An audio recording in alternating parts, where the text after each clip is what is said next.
மாற்ற முடியாது. விவசாயிகள் போராடினாங்க, போராட்டம் வென்றது.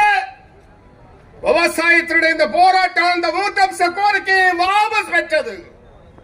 ஆனால் ஒரு கோரிக்கைக்கு அவர் முற்றுப்புள்ளி வைத்தார்கள். எப்படி என்று சொன்னால், எதிர்காலத்தில் நிச்சயமாக விளைபொருளுக்கு விலை ஆதாரத்தை நாங்கள் கொடுப்போம் என்று சொன்னார்கள். அந்த விளைபொருளுடைய ஆதாய விலைக்காக அடுத்த கட்ட போராட்டத்தை தொடங்கிக் கொண்டிருக்கிறார்கள். விவசாயிகள் சொல்லிவிட்டார்கள், நாமும் தொழிலாளர்களும் ஒன்றிணைய வேண்டிய அவசியம் இருக்கிறது. நாம் இன்று 96% தொழிலாளர்கள் தான் இந்த நாட்டிலே இருந்து கொண்டிருக்கிறோம். இந்த பாதிப்பட்ட பொய்யனுக்கெல்லாம் நாம் வாக்களித்துக் கொண்டே இருக்கிறோம். போராட்டங்கள் ஜெயித்துக் கொண்டே இருக்கிறது. நம்முடைய போராட்டங்கள் வலுப்பெற வேண்டும். நம்முடைய பொருளாதாரம் மேம்பட வேண்டும். நம்முடைய போராட்டம் எழுச்சி அடைய வேண்டும். நம்முடைய மக்களுடைய வனவளங்கள் பெருக வேண்டும்.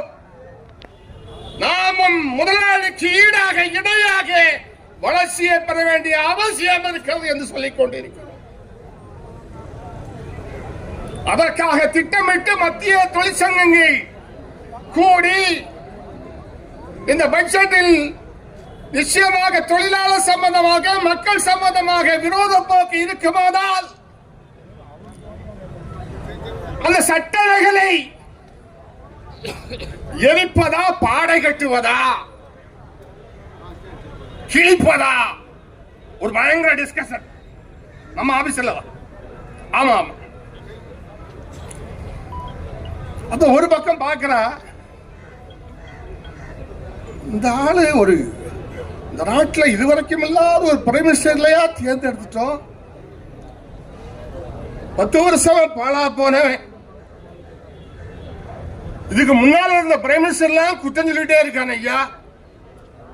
உலக நாடுகளுக்கெல்லாம் போகும்போது, நான் உலக நாடுகளில் போகும்போதெல்லாம் அந்த இந்திய வம்சாவளிகள் எல்லாம் நாட்டின் பிரைம் மினிஸ்டர் வந்துட்டார், மோடி வந்துட்டார் என்று பெருமையா இருக்கிறார்கள், சந்தோஷமாக இருக்கிறார்கள், மகிழ்ச்சியாக இருக்கிறார் என்று சொன்ன இந்த நாட்டில் எத்தனை பிரைம் மினிஸ்டர்? நேருல தொடங்கி வாஜ்பாயை கடந்து எத்தனை பிரைம் மினிஸ்டர் பார்த்திருக்கோம். எவர்கிட்டயும் சந்தோஷம் இல்லாத சந்தோஷம் நம்ம அண்ணன் கிட்ட இருக்கான் மோடி. ஆமா, எங்க இருந்து இந்த மோடி எடுத்தாங்களோ எங்களுக்கே தெரியும். தப்பா நினைச்சுறாங்க, நான் அப்படி சொல்லணும். என்னையா இந்த ஆளு குங்குமம் போட்டுட்டு இப்படிலாம் பேசுக நினைக்கலாம்ல, இவன் இந்து விரோதமா பேசிட்டு இருக்கான்னு நான் பார்த்தேன். எனக்கு அங்கிருந்து வந்தது பாஜக வந்த ஒரு பிரைம் மினிஸ்டர் எனக்கு நல்லா பிடிச்சது, வாஜ்பாய். பரவாயில்ல, நேரு அந்த காலத்திற்கு, இந்திரா காந்தி அம்மையார் அந்த காலத்துக்கு, ராஜீவ் காந்தி, மொராஜி தேசாய், எல்லாரையும் நம்ம சொல்லிட்டே போலாம்.